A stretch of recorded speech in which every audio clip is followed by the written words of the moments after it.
Vusi, thanks once again for chatting to us. You went back to the Manguzi area of KwaZulu-Natal, where the community says they are fearful for their lives now. What are their concerns? What exactly are they saying? Yes, we spoke to a number of them, but I'm sorry, but one of them is Tuleleni Msweli, who has just lost her sister with albinism, the 21-year-old who was buried yesterday. Tuleleni is saying that she now lives in fear because every time she thinks that they are being targeted. Manguzi is an area with a lot of people with albinism. Just in KwaZulu-Natal alone, we have about 700 of them. So she's amongst those. But the Manguzi area has got a lot of people with albinism. She's saying that she feels like she's being targeted, and whenever she goes around, when she's being sent to the shops, running little errands, she's being accompanied by a relative or his father, or by her father. She's saying that she doesn't feel any safe anymore. So what then is being done to increase their security? What are law enforcement agencies there, particularly the police, saying about this? Yes, speaking with police, there are about there are 5 people who were arrested for the killing of Tandizi Mpunzi, who was buried yesterday.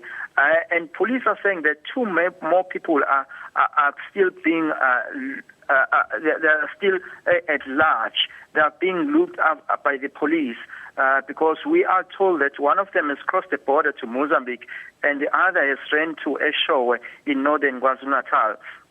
So this community has held a protest with placards showing messages that we are not the cursed one, because in Zulu some people they say Izishawa, which means the cursed one.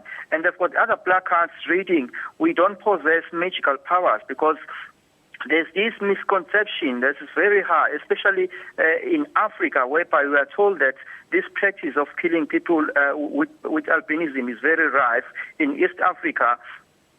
Because we are being told that it is believed that they have magical powers for spells and prayers.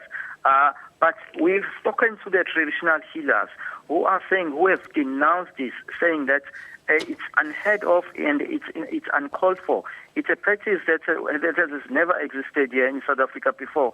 It's only rife in East Africa. And he was telling people that people should be educated about people with such a condition, because they are just any human being. They're just like any human being on earth. Now, Vusi, you were just saying just a short while ago there that these attacks are prevalent mainly in East Africa. But when you look at Manguzi or other parts of KwaZulu-Natal, are they on the increase, and for what reasons?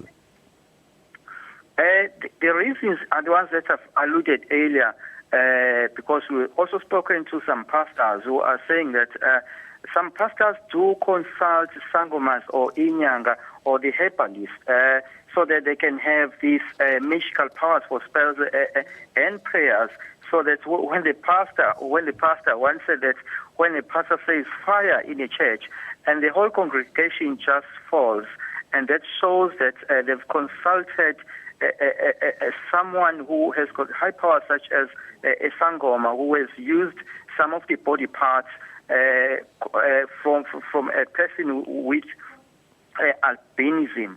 But the community is very concerned, and some of the people living with albinism are also saying that they are now in fearful. Their heart just shrinks whenever this thing happened. And in 2011, a 5-year-old boy called Vusi Khumalo went missing, and he was never found. Up until now, no one knows his whereabouts. And the latest killing as well, has further made people to be fearful of their lives. All right, thank you so much. That was our reporter there, Vusi Khumalo, speaking to us from Durban.